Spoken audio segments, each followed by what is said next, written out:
Nama saya Warso Hidayatullah. Alamat di Desa Raja Agung, dekatnya di Kecamatan Trimurjo. Trimurjo Mas ya. Oke Mas, ini sekarang jumlah populasi ada berapa Mas? Jumlah populasi 41 ekor. 41 ekor. 41 Itu kan ekor. waktu saya kesini itu sekitar ada ratusan ekor itu Mas. Iya. Terus kemana itu Mas? Itu alhamdulillah itu sudah banyak yang terjual diri-dirinya. Terus ini mulai ngerakit lagi, udah mulai produksi lagi Mas? Udah mulai bunting, Mulai buntingnya. udah sebagian nyampe lagi. Dan itu sudah mulai 2 minggu usianya. Alhamdulillah sudah banyak yang hamil lagi. Ini diperkirakan mulai panen cemplay lagi bulan apa Mas? Panen cemplay itu di akhir bulan Februari. Bulan Februari. 3 bulan lagi. 3 bulan lagi. Udah banyak yang lahir sama usia sapi. Tapi jangan khawatir ketika nanti ada teman-teman yang perlu indukan atau calon indukan, siap meredikan. Siap meredikan Mas. Momen-momen yang tepat Mas saat jual kambing itu kapan sih? Momen yang tepat itu kalau untuk kelas pejantan itu di hari-hari Idul Adha kalau untuk pejantan. Tapi kalau untuk pedaging itu biasanya sebelum hari raya Idul Fitri. Itu banyak yang menyembelih. Jadi untuk kelas betina, kelas daging itu biasanya sebelum hari raya Idul Fitri. Tapi kalau untuk pejantan, untuk kelas kurban itu biasanya di hari raya Idul Adha. Di penghujan ini biasanya banyak yang ngisi breedingan. Nah, karena pakan melimpah itu waktu yang tepat biar tidak di waktu awal-awal berternak itu tidak kesulitan pakan. Itu biasanya di musim penghujan. Yang satu sisi ketika kalau kambing ini kan biasanya musiman itu pas kandang itu harga itu masih turun, harga masih mahal. Nah, syukur-syukur ketika kambing pas harganya masih anjlok itu kita mulai mengisi gitu Mas. Dengan harga yang ekonomis. Masih ada.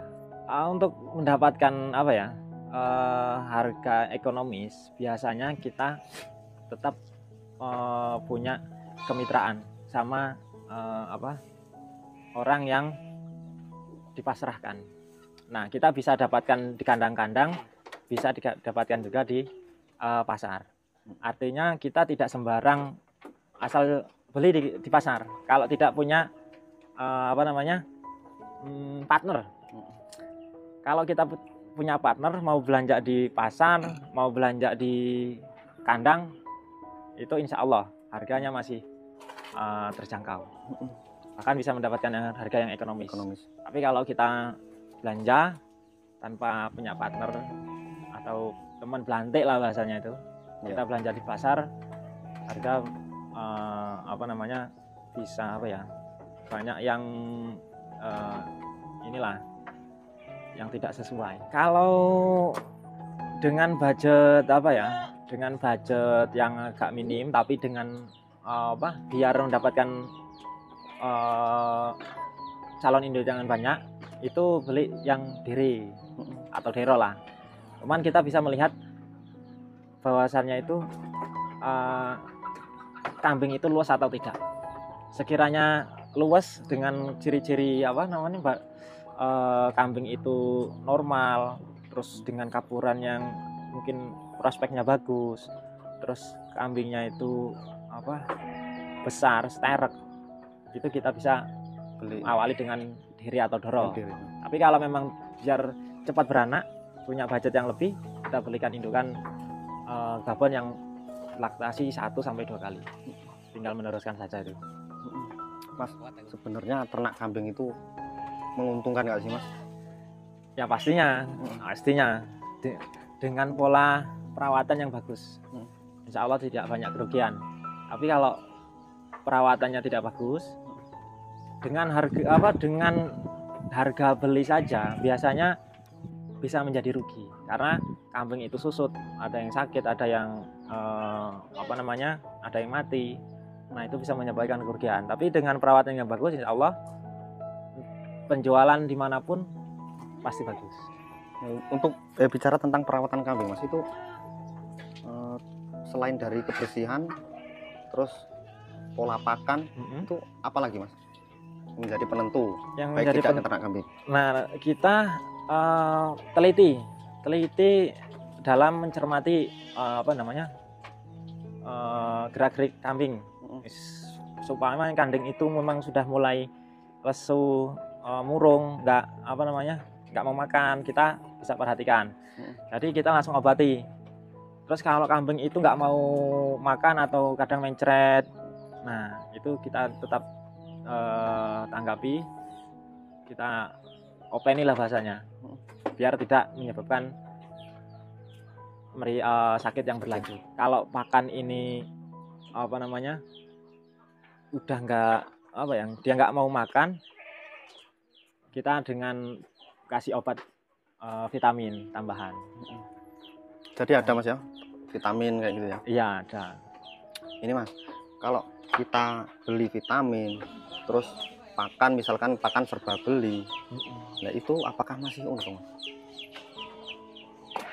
Kalau dengan skala yang masih dengan kambing populasinya masih sedikit, pakannya pun menyesuaikan. Jangan dengan populasi yang masih sedikit, pakan selalu beli. Kalau memang masih bisa tercover dengan cari pakan sendiri, itu masih tercukupi, diusahakan jangan beli. Tapi kalau dengan populasi yang banyak, sekiranya kita dengan energi, dengan waktu yang sehari tidak bisa ternak kita tidak tercover, kita bisa beli. Nah, kalaupun beli sebenarnya tidak rugi, diimbangi dengan populasi dan penghasilan ternak itu sendiri. Jadi manajemen kalkulasi antara pakan sama penghasilannya itu sesuai. Jadi tidak melulu kita harus beli pakan, sedangkan tidak ada penghasilan yang harus dikeluarkan di kandang kambingnya. Ini yang sampai terapkan ini apa murni breeding atau ada sebagian fattening Mas? Lebih condongnya ke breeding.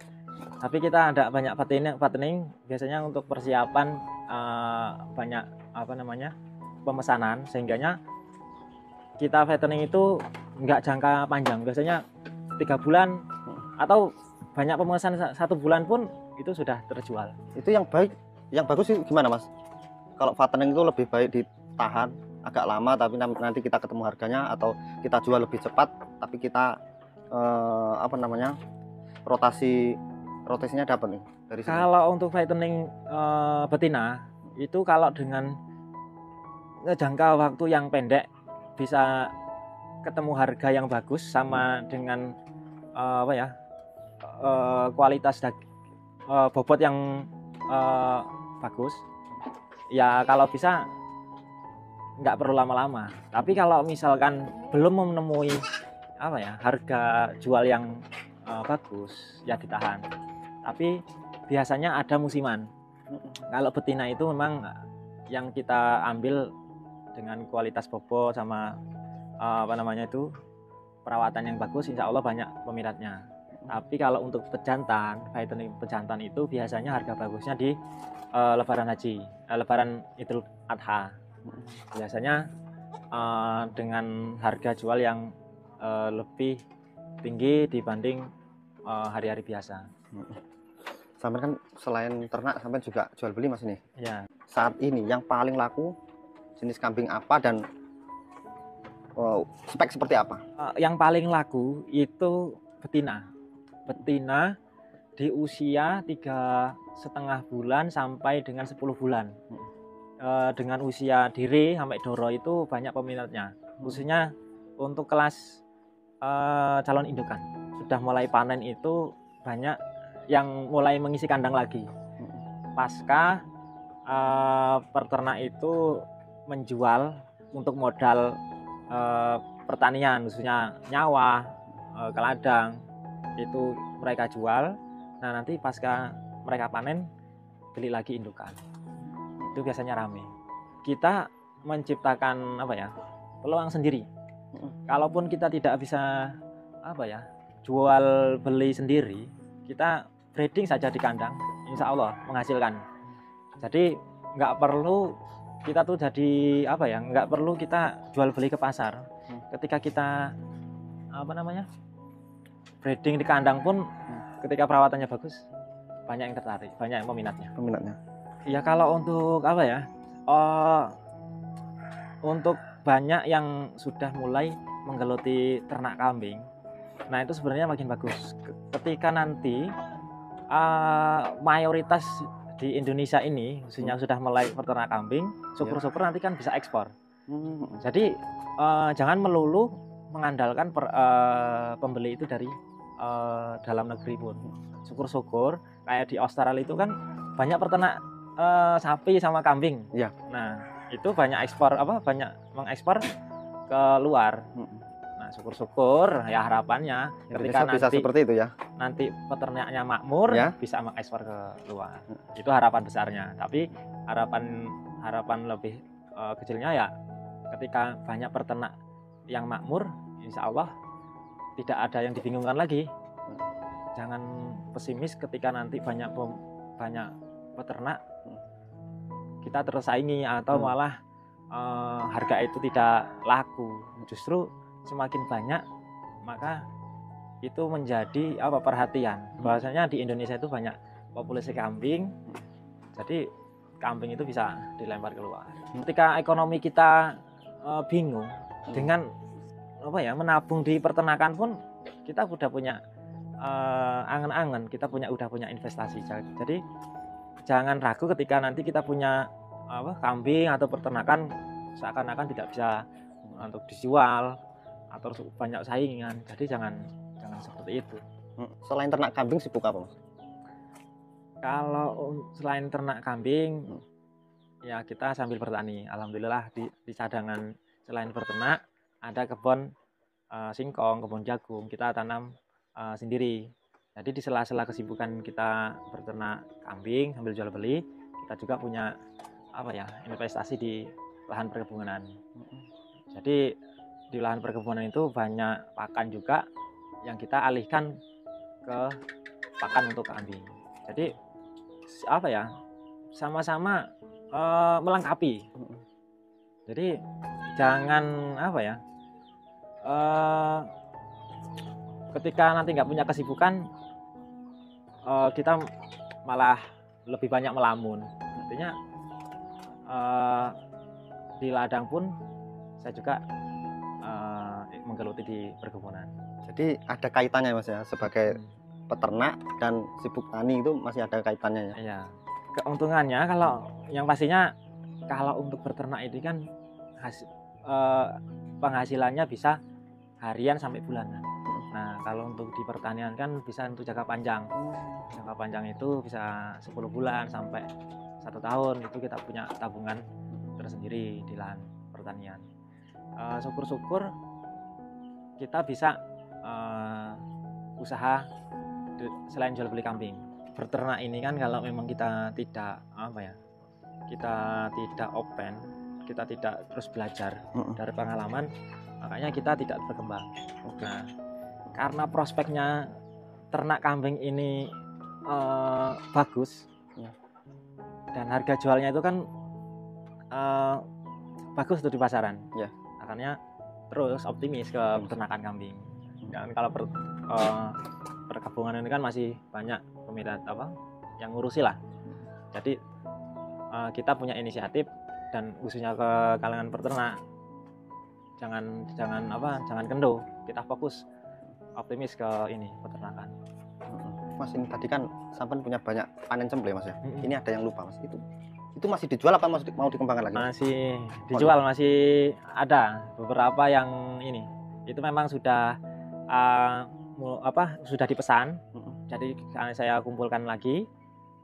Satu sisi kita masih memilih untuk indukan, untuk breeding. Untuk teman-teman yang mau pesan kambing ke sampean, nomornya? Oke.